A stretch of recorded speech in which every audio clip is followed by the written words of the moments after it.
Hi there, this is Frank from Arlington Toyota.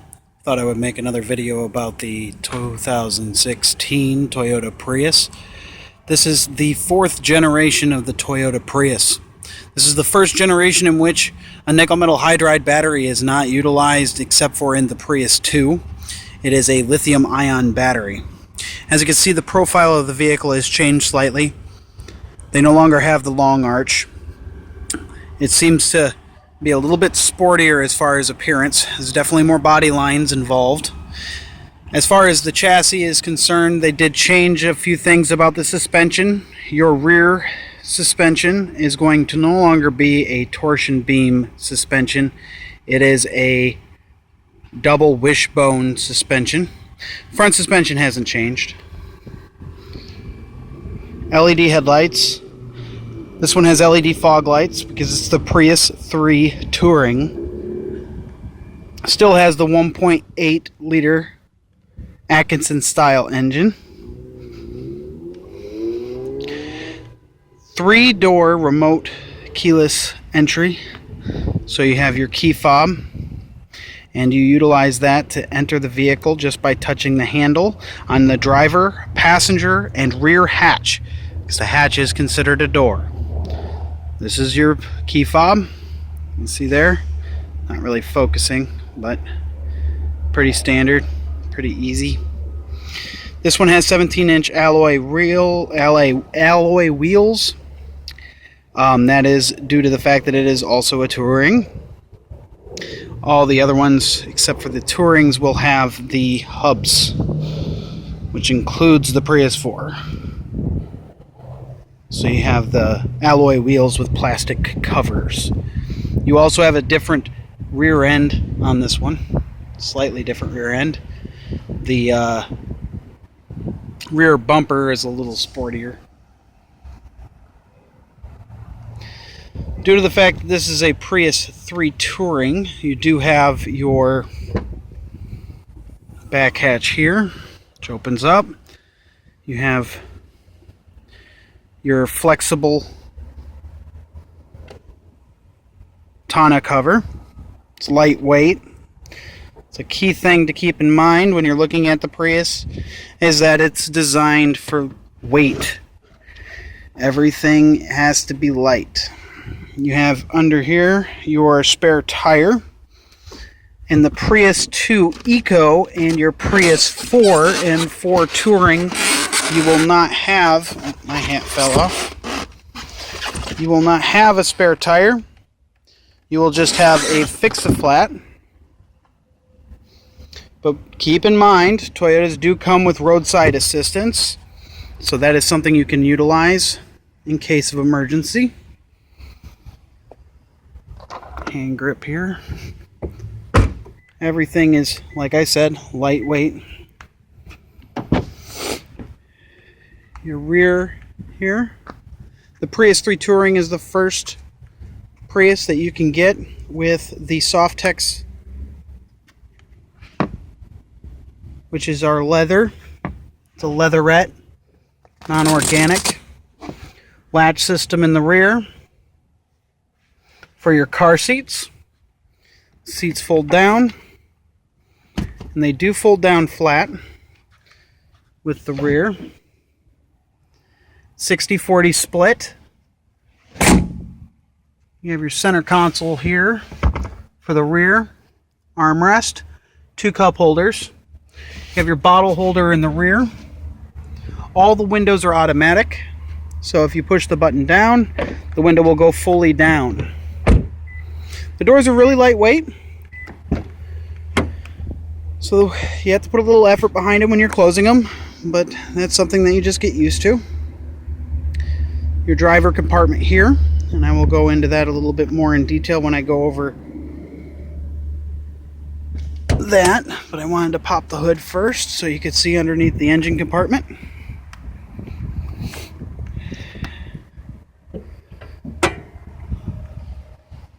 And bear with me a second while I get this down. Your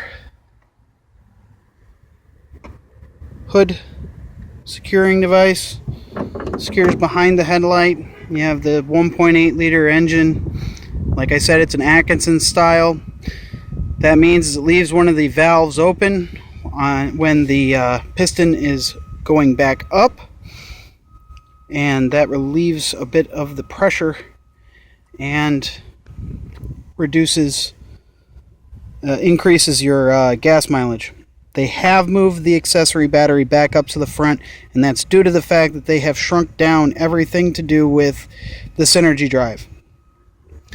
Horsepower and torque has been reduced, but horsepower and torque, as far as the feel, it feels a lot more powerful when you're on the road. Handles a little bit better, accelerates better, transitions from electric to gas considerably better.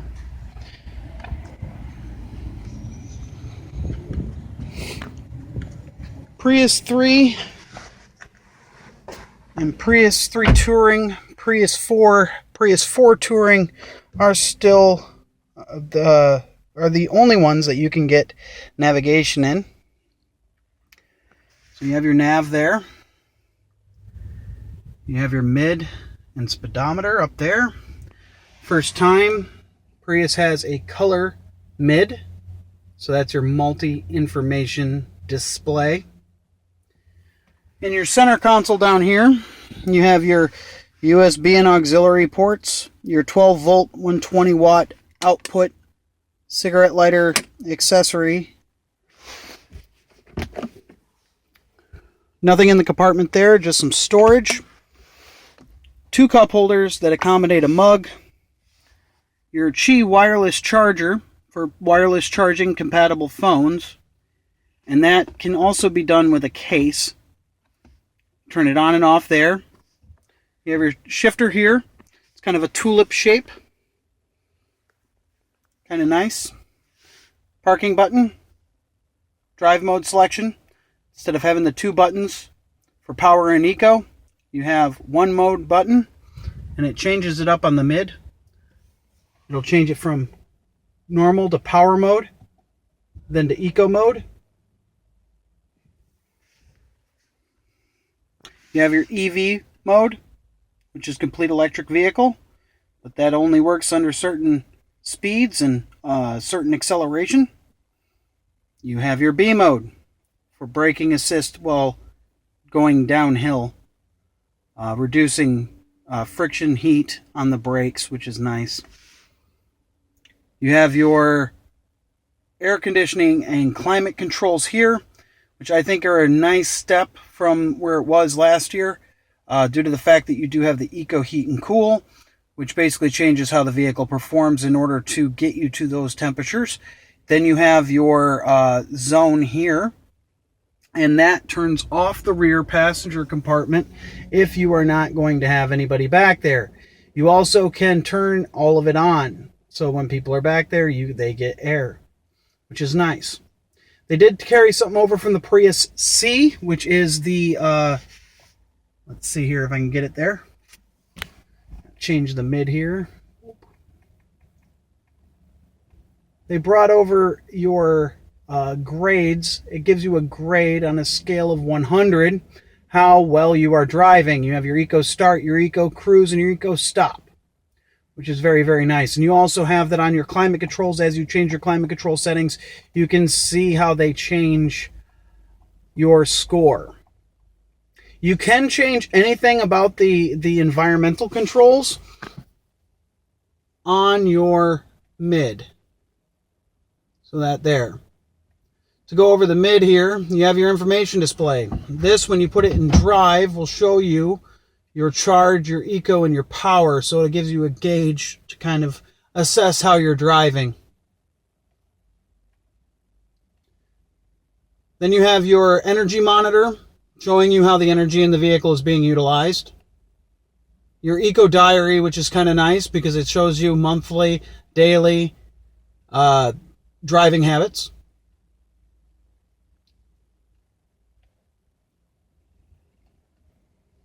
Your eco savings. Every time you open the gas cap, it'll ask for an accurate fuel cost and basically how much it is per gallon, and it'll tell you how much you have consumed in those days over time. You can do it trip, or you can do it monthly. It's kind of nice. Keeps you aware of what you're doing. The drive monitor, which tells you how you're doing since you started the vehicle. Fuel consumption record over time, so on and so forth. Then here, you have your compass. It will also give you street names and speed limits. You have your radio controls, your environmental controls, which you can change from the steering wheel without having to move your hands from the steering wheel. You have your technology packages, lane departure alert, pre-collision systems, your adaptive cruise control, which is now available at any speed, which is very nice. This gives you a kind of an idea of when those lines on the sides turn white. That will tell you that the lane departure alert is working. It will also do steering wheel assist, so it will guide you back into the lane. Your adaptive cruise control will adapt to the speed of the person in front of you. Very, very nice. And the pre-collision system can identify certain things like pedestrians and vehicles. It will stop the vehicle in case of emergency. Then you have your messages here, which is your engine messages, which there are currently none because this is a brand new vehicle. You have your settings, so you can change the sensitivity of all of your pre-collision settings and all that kind of stuff. You also have your sway, lane sway. It'll tell you if you're swaying between the lines too much, maybe alerting you if you're distracted or if you're too tired. You have your speedometer here, which is in simple mode right now. You can also put it on split, so you have your energy monitor right next to the zero there. You can have it right there. You have your temperature outside, current fuel consumption, and your trip settings down at the bottom here, telling you how far you have until you need to fuel up, telling you your odometer reading, your miles, so on and so forth. Very, very cool. So that's the mid up there. You still have your engine alerts, different things up here, just for redundancy. Glove compartment down here.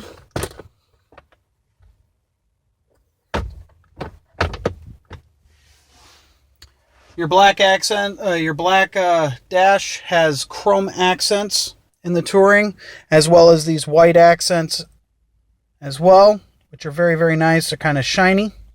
You can get covers directly from Toyota to cover any of the white material, the white center here.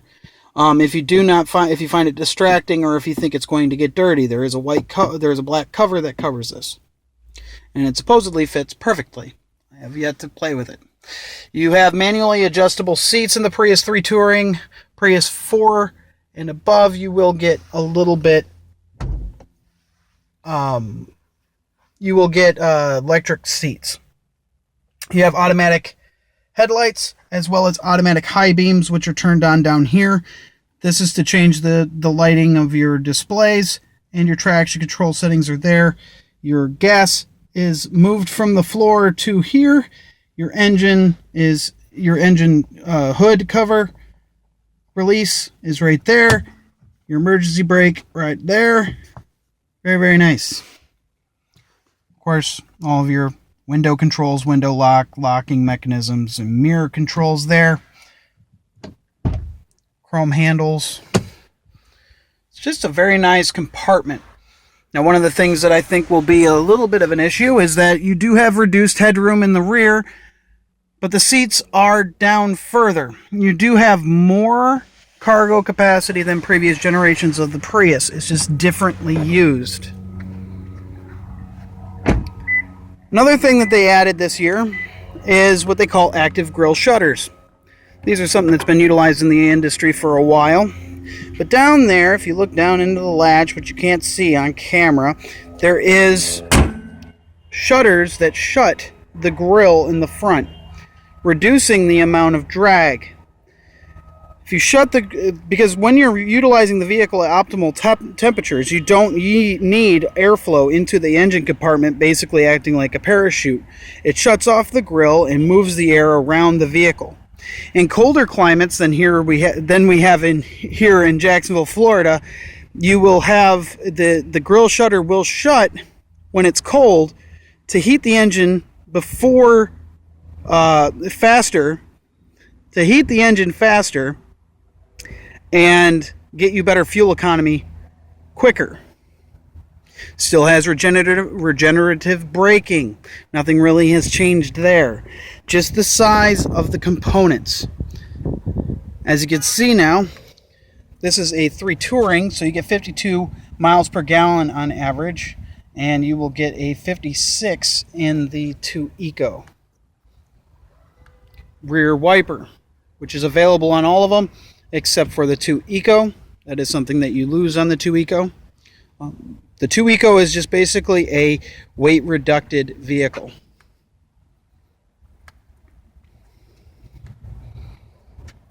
Blind spot monitors are now standard on 4 and 4 Touring.